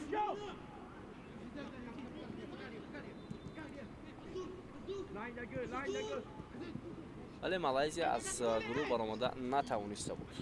дар ҳамон сол вақте бо Кореяи Шимолӣ Чин вазъияти хавфнок барои тими Малайзия зарба зада мешавад, вале тӯб аз паҳлӯи дарвоза берун шуд. дар муқобили Кореяи Шимолӣ Чин, Сингапур, Макао ва Тимури Шарқӣ рохат гирифта натавонист. Малайзия соли 2008 буд бинандаи азиз. соли 2010 ҳам дастаи Малайзия аз гурӯҳ набаромад. онҷо тими мо ҳам аз гурӯҳ набаромада буд.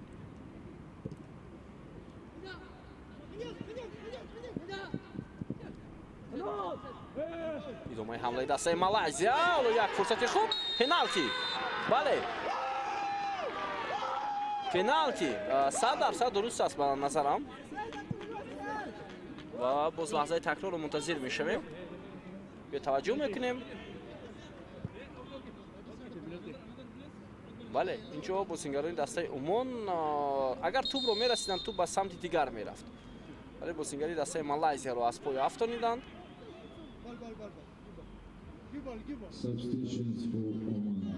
бале, бозингари дастаи Малайзияро аз пой афтониданд. бинандаи азиз, хуб, бозингари рақами 15 дар ҳайати дастаи Умон ба майдон меояд. Масуд Сайф Ал-Баҳрӣ ва бозингари рақами 16 Ёсир Саид Ал-Балуширо иваз кард. тағйироти сеюм аст дар ҳайати дастаи Умон.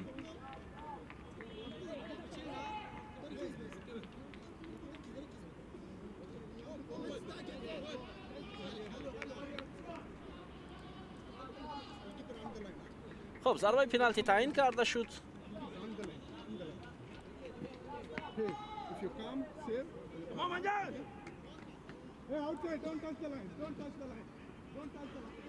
و حالا بیایید توجه میکنیم با ضربه پنالتی که با دروازه دسته عموم تعیین گردید. بیننده عزیز و بازیگر رقم 10 اولو ضربه رو اجرا میکند. محمد هیکل ضربه وا چگونه با ضربه خیلی عالی دروازه عمان را رخنه میکند. محمد هیکل با اصول پاننکا بسیار عالی ضربه را اجرا کرد. این بازیگر و حساب را 2-0 نمود. نهر بازیگر چنین ضربه را اجرا کرده میتواند از پنالتی. این همون حالتی که قاعده بازی را ویران کردن بازیگران عمان. داور هندوستانی ضربه پنالتی داد و آن را ببینید چگونه عالی محمد هیکل دانش اجرا نمود. یعنی ضربه با اصول پاننکا.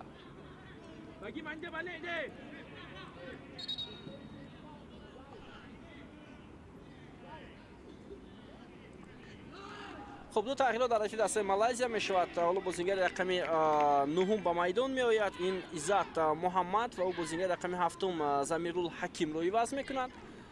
بعدا فوتبالباز رقم 18 محمد افیق حکیمی بازیگر رقم 12 رو عوض می نماید. 12 یا 21 12 امیر فرهان. دو تغییرات در هیئت دسته مالایزیا حالا صورت میگیرد. در خط دفاعی راست بازی میکرد این بازیگر و اکنون به جای او بازیگر در رقم 18 به میدان میاد و خط دفاع شاید پرقوت کرده میشود.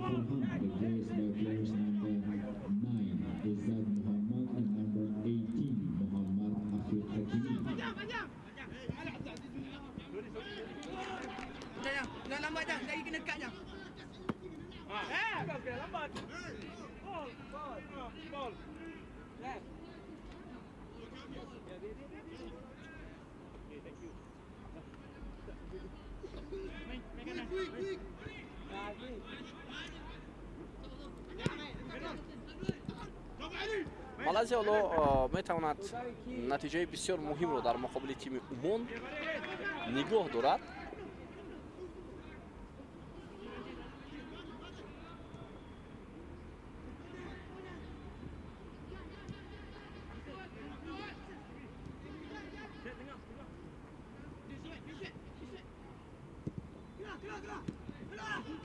ادامه حمله دسته عمان و به نتیجه این حمله به پایان میرسد.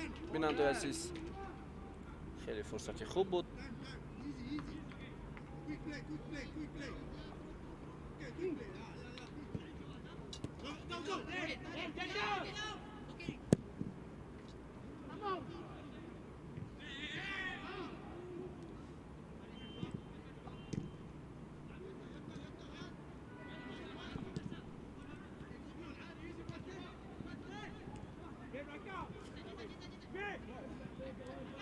خیلی خوب با پاس های کوتاه و عکس الحمله ها بازی میکنند فوتبالبازان تیم مالایزیا.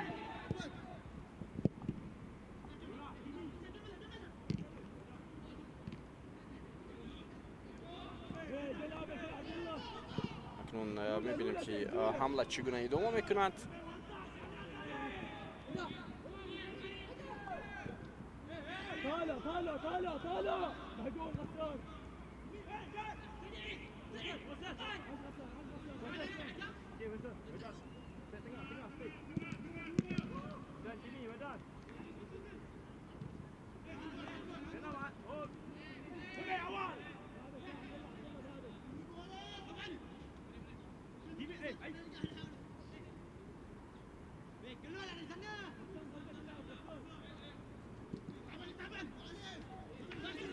فشار بازیگران عمان اکنون در نزد جایمگاه دسته مالایزیا زیادتر شده ایستاده است.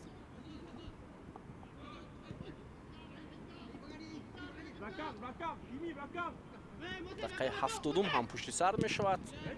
کمتر از 20 دقیقه دیگر تا انجام وقتی اساسی بازی باقی میماند و ضربه کنجی با فایده بازیگران تیم عمان است.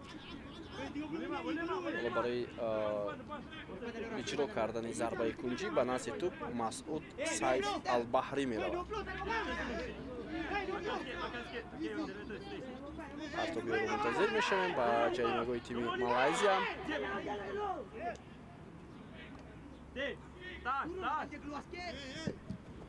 خیلی پرتابی بلند.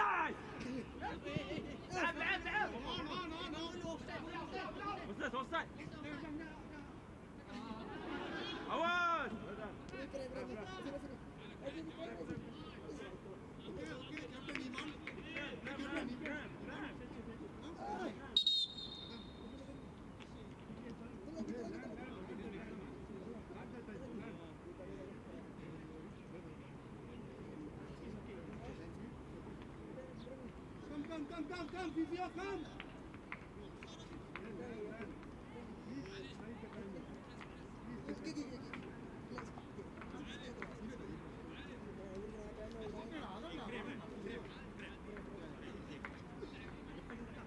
دقیقه 72 بازی یکی از دفاعگران دسته مالایزیا اولوانده که جراحت برداشته است.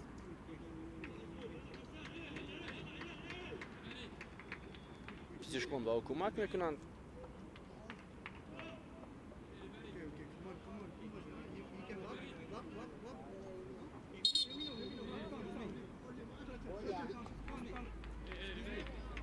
و بازیگران تیم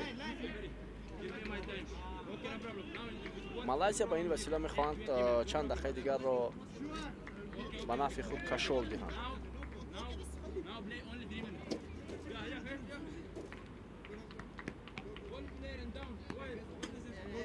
زود باید دوبار اینجا بازیگر را از میدان بیرون کنند چون که وقتی زیاد سپری شده ایستاده است و این به نفع تیم عمان هم نیست. حساب 2-0 گفتیم با فایده تیم مالایزیا است.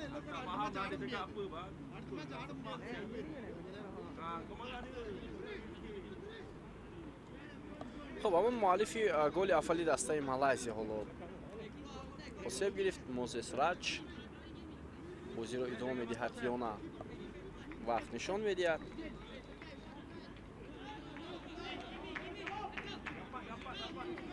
شاید بازی رو ادامه دادن نمیتواند. این بازیگر قامت بلند شد در وضعیت استانداردی برای تیم مالایزیا بسیار مهم بود. وقتی حمله های بازیگران عمان زیاد میشود. ادامه حمله دسته مالایزیا. ولی اندکی توپ از خود پیشتر سر داد. عزت محمد نفری که چند لحظه پیشتر به میدان آمد. ادامه حمله دسته عمان از کنار راست میدان. فرصت هست برای آنها ولی پاس خطا از سوی حسن المسروری.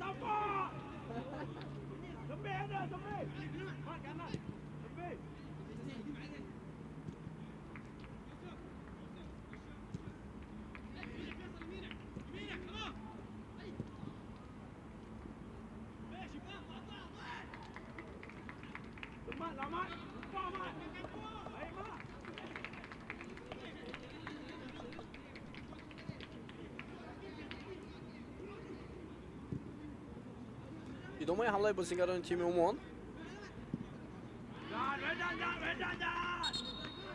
عدنان خمیس نتوانست حمله رو ادامه دهد. خب حالا با جای فوتبالبازی آسیب گرفته تیم مالایزیا بازیگر به میدان میاد.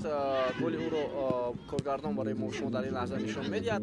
نمیدونم توپ رسید نرسید ولی گل به نام او ثبت کرد. ببینید اندکی رسیده است به توپ و با این خاطر سمت حرکت دیگر شد. خب بازیگر رقم 5 اینجا با میدان آمد. محمد حکیم حزمی.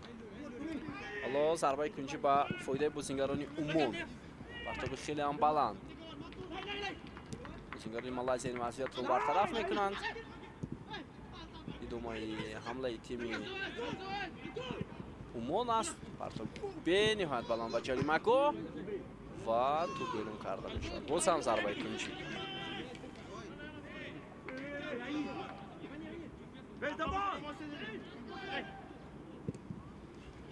پرتاب خیلی بلند.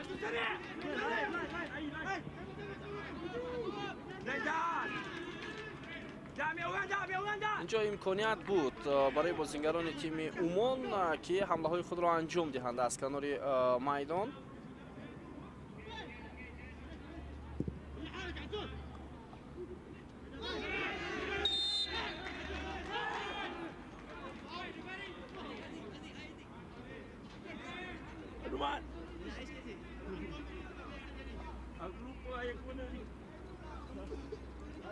خب اینجا یک بازیگر دیگر در دسته عمان آمادگی میگیرد برای با میدان وارد شدن. نفر پنجم است اگر خطا نکنم.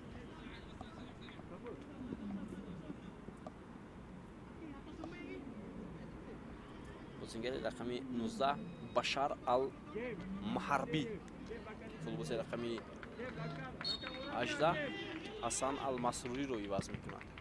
Substitution for Oman, player number 18, Hassan Al-Masrouri, replaced by player number 19, Bashar Al-Maharbi. ادامه حمله دسته مالزیا و باز یک فرصت دیگر، اما دوباره شده میکند که آفساید بود.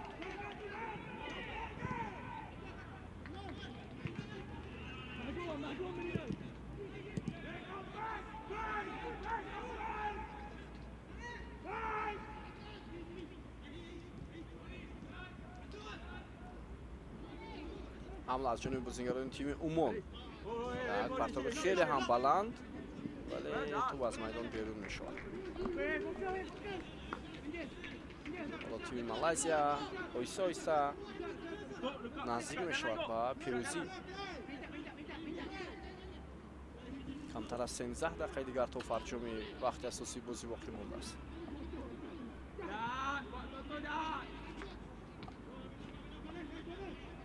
عبدالله المرمری، جواد خلیفه، پرتابی خیلی هم بلند.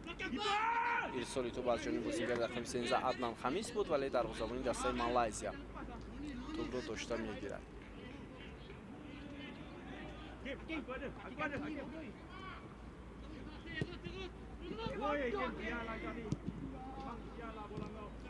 خطا است سوی بازیگران تیم مالزیا.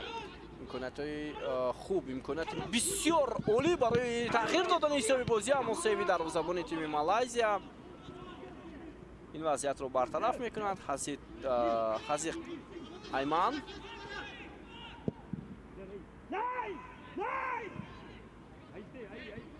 بسیار خوب بازی کرد دروازه‌بان تیم مالزیا، وگرنه حساب میتوانست تغییر یابد.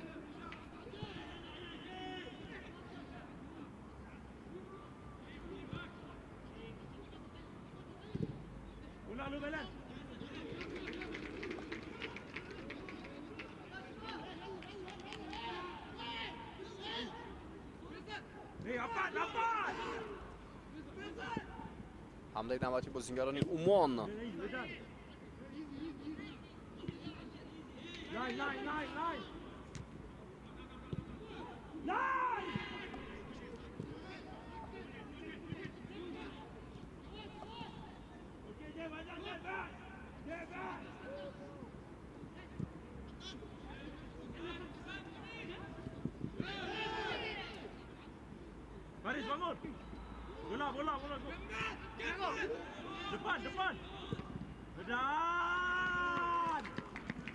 و البته در دوام چند دقیقه زیر فشار بازی کردن فوتبالبازان دسته مالزیا هم این آسان نیست. اونها بعد از گشودن حساب بازی در چنین حالت قرار گرفتند و حالا در دقیقه آخری وقت اساسی و فشار بازیگران عمان به هر صورت توپ آورده ایستادند.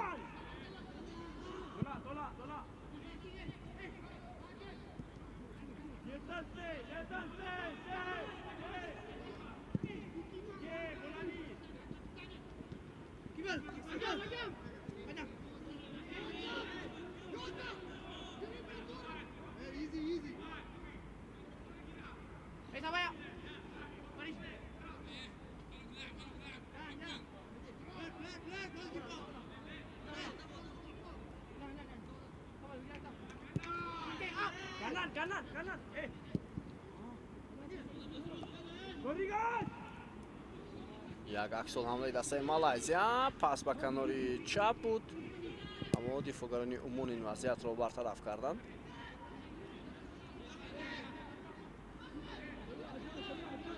баъд аз ҳамин рақобат тамошобинони азиз, шумо дидори дастаҳои Корея ва Шри-Ланкаро тамошо хоҳед кард. албатта Кореяи Шимолӣ ва Шри-Ланка.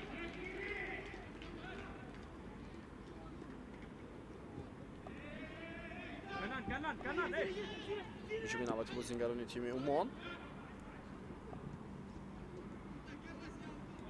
боз ҳам бенатиҷа. Дар хатти ҳамла дар бисёри маврид бозингарони Умон хато мекунанд, махсусан дар пасҳои хиш. ва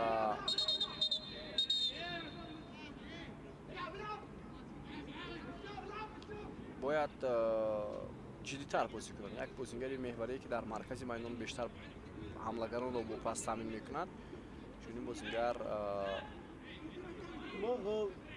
нарасида истодааст.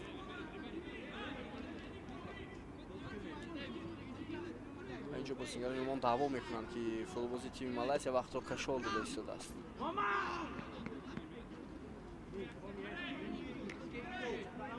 ин бозиро тамошо дорад. идомаи ҳамлаи бозингарони Умон, партоби хеле ҳам баланд.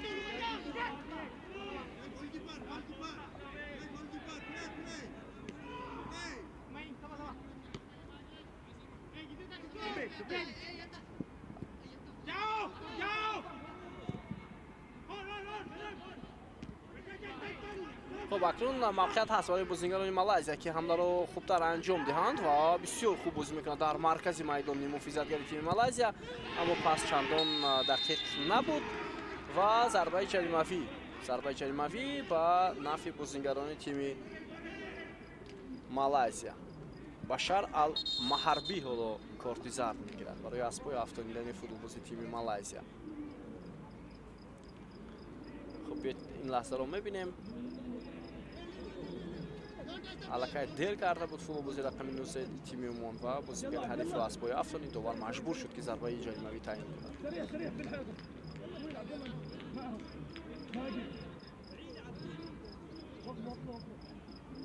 хоб дақиқаи 84 наздик шуда истодааст. тамошобинони азиз, зарбаи ҷаримавӣ ба фоидаи бозигарони Малайзия.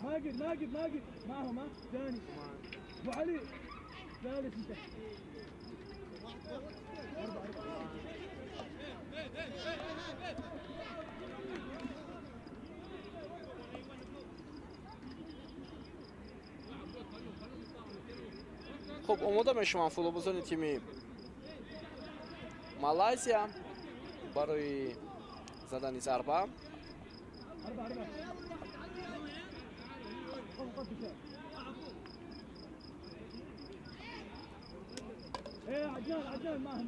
سه فوتبالبازی دستای عموم دیوار دفاعی میسازند.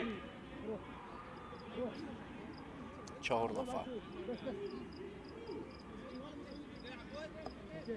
و حالا میبینیم بیننده عزیز ضربه بازیگران تیم مالایزیا رو دانش حکیمی پرتاب با جریمه‌گاه بود. این حالت رو رفع کردن بازیگران دسته عموم.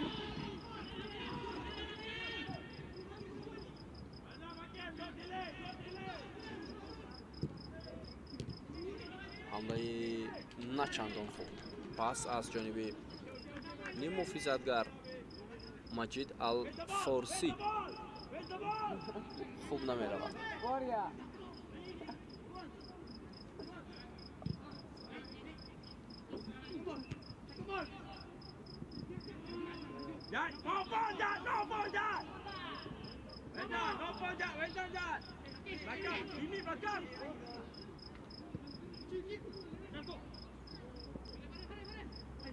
Out با فایده بازیگران دسته عموم.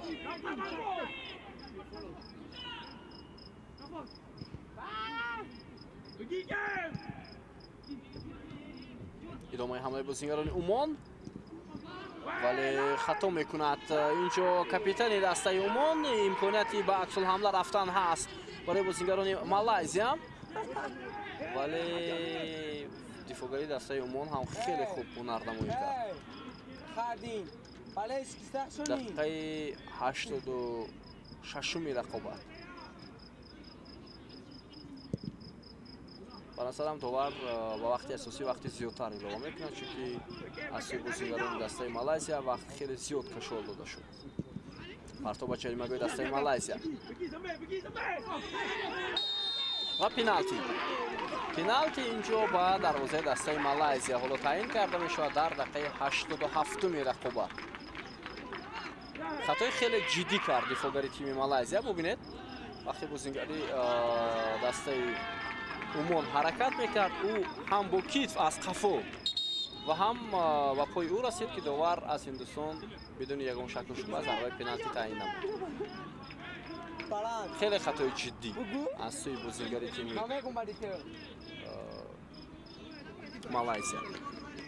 خب بازیگری رقمی 10 در دسته مالایزیا عوض میشود. محمد هیکل دانش معلفی گل دومی این دسته و با جای بازیگر رقمی 17 محمد آرامی وفی با میدان وارد میگردد. خب ضربه 11 متر در نزد تو بازیگر رقمی 8 مجید الفارسی قرار میگیرد.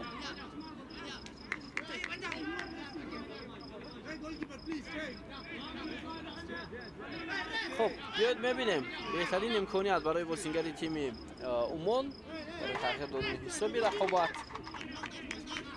این دومی ضربه پنالتی است که داور در بازی امروز تعیین میکند. ضربه پنالتی اول به نفع مالایزیا بود با گل انجام یافت.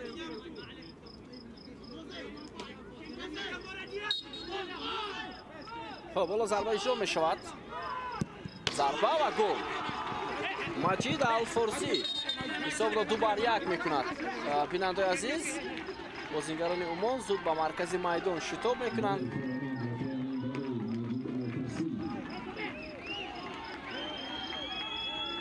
حالا بازی ادامه میکند. 2 دقیقه دیگر تا انجام وقت اساسی هست. باز اگر 4-5 دقیقه دیگر داور در پایان نیمه اخیر یعنی نیمه دوم تعیین کند، وقتی زیاد میشود برای بازیگران عمان.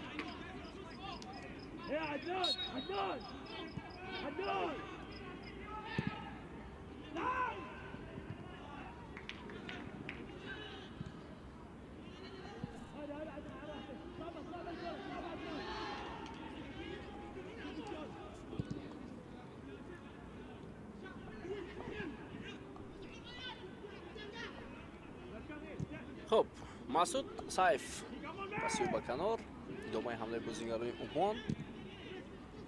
یک فرصت دیگر باید جلو شوند عمانی ها و تو از میدان زده بیرون میکند محمد حزمی.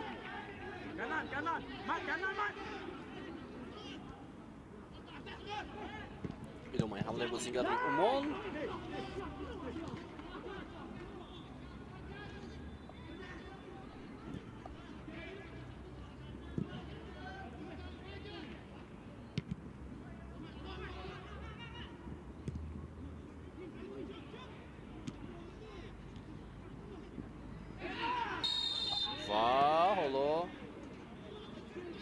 بازی خیلی دقیق ویران کرده می شود از جانب بازیگری رقمی 21 عبدالعزیز الشخصی. حالا در مقابل بازیگری رقمی 18 محمد عفیق حکیمی خطا کرد.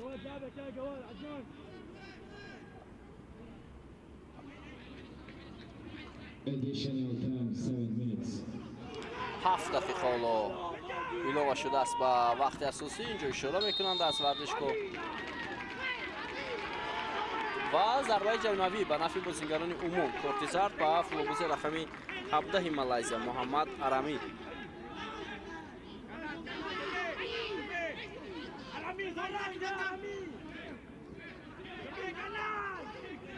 خب میبینیم ضربه جریمه‌ای را با اشتراک بازیگران تیم عمان.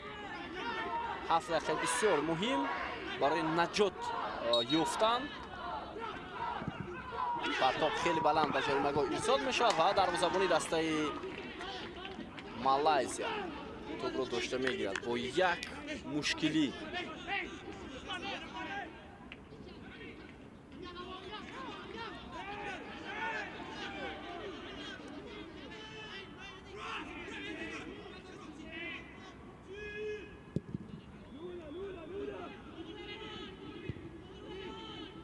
خب برای اون که فوتبالسازان دسته مالایزیا وقت رو برد کنند من فکر می‌کنم در همه موقع میدان باید مبارزه برند. ادامه حمله دسته مالایزیا یک فرصتی بسیار خوب و ضربه کنجی کار می‌کنند. این هم به نفع آنها است.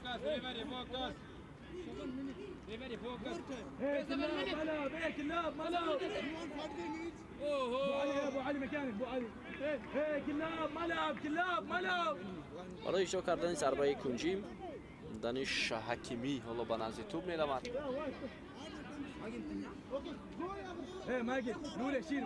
شماره کمی بازیگران دسته مالایزیا در جریمه‌گاه دسته عمان هستند.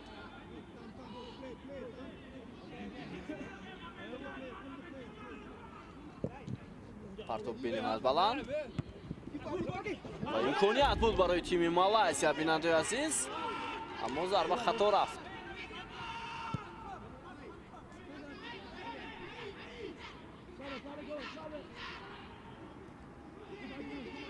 حالا بازیگران مالایزیا اکنون به نیمه میدان خود میروند. ادامه حمله آنها پرتاب به جریمه‌گاه ولی توپ از پهلوی دروازه بیرون میشود.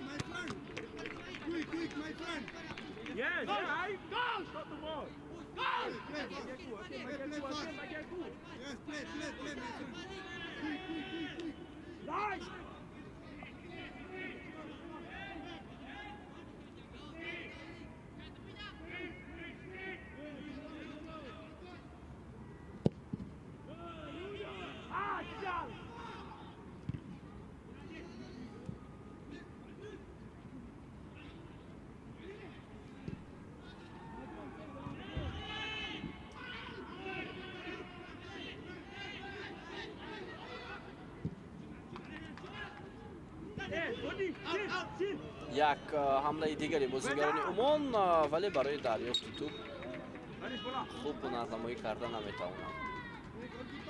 حمله برای دسته عمان. دقیقه 94 نزدیک شده ایستاده است. زیاده از 3 دقیقه دیگر تا فرجام این بازی وقت هست.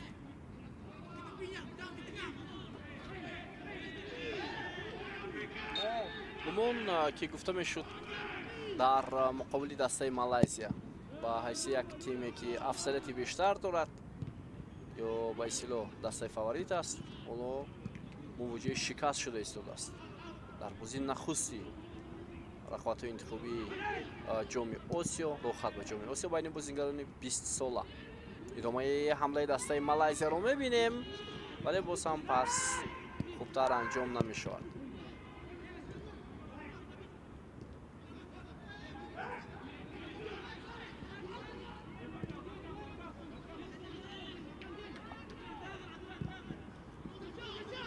حمله جوابی بازیگران دسته عمان و بسیار حرکت خوبی فوتبالبازی مالایزیا اینجا ضربه کنجی می‌آورد. به نظرم دو آوت است.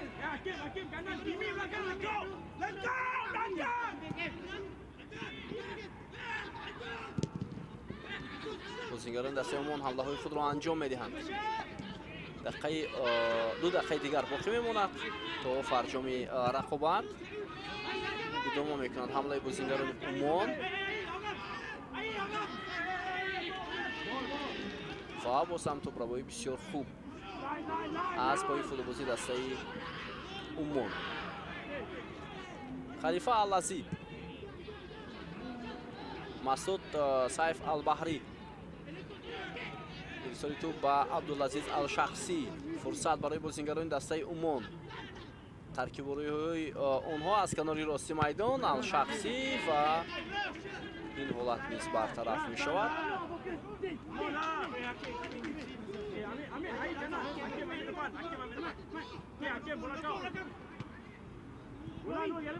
зарба аз масофаи дур ва довар ишора мекунад зарбаи кунҷӣ дар дақиқаи 96 барои дастаи Умон. ҳоло шояд ин охирин фурсат бошад аз кунҷи майдон, вале то фарҷом сонияҳои дароз ҳам ҳаст. Абдулазиз алшахсӣ ҳоло тӯбро аз кунҷи майдон ба бозӣ медарорад ва партоби ӯро мебинем. Бисёр мувофиқ ҳам буд, аммо аввалин шуда бозингари дастаи Малайзия ин ҳолатро бартараф кард.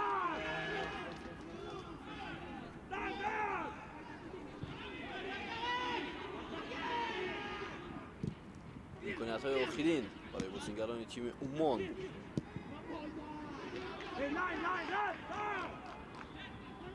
бозингарони Малайзия тӯбро аз майдон зада берун мекунанд. хуб, як ҳамлаи дигар метавонанд бозингарони тими Умон анҷом диҳанд. партоба ҷаримагоҳ, идомаи ҳамлаи дастаи Умон ва тӯб берун карда шуд. 7 дақиқа илова кардаи довар поён ёфт. бинандаи азиз ва садои хуштаки довар аз фарҷоми ин рақобат дарак медиҳад. бо ҳисоби 2-1 дастаи ҷавонони Малайзия бар Умон ғалаба мекунанд. шояд онҳо бовар надоштанд, вале бо роҳбарии мураббии испанӣ Хуан Торес Гаридо тими Малайзия бар дастаи Умон дастболо мешавад ва 3 имтиёзи бисёр муҳимро дар бозиҳои интихобии рохат ба ҷоми ҷаҳон 2025 ба даст меорад. ҳоло дар фарҷом довар ба фулобози рақами 11 дастаи Умон Саид Ғасиб Ал-Ғанбусӣ корти зард нишон медиҳад. бинандаи азиз, гузориши мустақими худро ба анҷом мерасонем. то гузоришҳои навбатӣ сеҳатманду пирӯз бошед. хайр.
كلاب ملعب كلاب ملعب